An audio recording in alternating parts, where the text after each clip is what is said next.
ರಾಜ್ಕುಮಾರ್ ಅವರಾಗಲಿ, ಸರೋಜ ದೇವರು, ಲೀಲಾವತಿ ಅವರು, ಜಯಂತಿಯವರು, ಅವರೆಲ್ಲ ಕನ್ನಡ ಚಿತ್ರರಂಗದ ಬೇರುಗಳು. ಅವರೆಲ್ಲ ಬೆಳೆಸಿ ಈ ಚಿತ್ರರಂಗನ ದೊಡ್ಡದು ಮಾಡಿದ್ದಾರೆ. ನಮಗೆ ಇದು ಅವರು ಕೊಟ್ಟ ನೆರಳು ನೋಡಿ, ಅವರು ಸಾಕಿದ್ದು ಅಂದರೆ ಈ ಚಿತ್ರರಂಗನ ಅಷ್ಟು ಚೆನ್ನಾಗಿ ಬೆಳೆಸಿದ್ರು ಅವರು. ಅದನ್ನು ನಾವು ಮರೆಯೋದಕ್ಕಾಗಲ್ಲ. ರೋಜಾದೇವರ ಜೊತೆ ಅಮ್ಮನನ್ನು ಕಳ್ಕೊಂಡಿದೆ. ಒಡನಾಟ ಹೇಗಿತ್ತು? ತುಂಬ ಆತ್ಮೀಯವಾಗಿದ್ರಿ ನೀವು.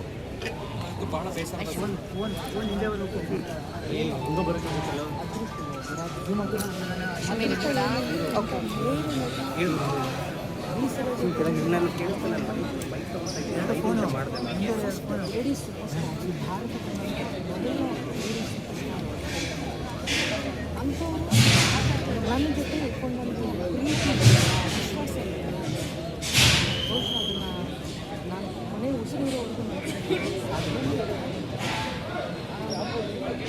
ತುಂಬ ವಿಶೇಷವಾದಂಥ ಕ್ಷಣ ನಾನು ಯಾವುದೋ ಒಂದು ನನ್ನ ಸಿನಿಮಾದ ಪ್ರಮುಖಕ್ಕೆ ಇಡೀ ರಾಷ್ಟ್ರದ ಚಿತ್ರರಂಗಕ್ಕೆ ನುಂಗಲಾರದ ತುತ್ತಾಗಿದೆ. ಈ ಒಂದು ಆಘಾತ ಬೆಳಿಗ್ಗೆ ಮೀಡಿಯಾ ನೋಡಿ ಭಾಳ ನೋವಾಯಿತು.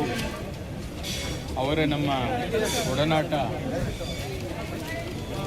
25 ವರ್ಷಗಳಿಂದ ಇರತಕ್ಕಂಥದ್ದು. ಕಳೆದ 2 ದಿನಗಳ ಹಿಂದೆ ಕೂಡ ಅವರಿಗೆ ದೂರವಾಣಿ ಕರೆ ಮಾಡಿ ಹಿಂಗೆ ನಿಮ್ಮನ್ನು ನೋಡಬೇಕು, ಮಾತಾಡಬೇಕು ಅಂತ ಹೇಳಿದಾಗ ಅವ್ರ ಮಗಳು ಡಾಕ್ಟರ್ ಇಂದು ಅವರು, ಸರ್ 1-2 ದಿನ ಬಿಟ್ಟು ಬನ್ನಿ. SS TV ಸಿನಿಮಾ ಜಗತ್ತಿನ ಕ್ಷಣ ಕ್ಷಣದ ಸುದ್ದಿಯೊಂದಿಗೆ.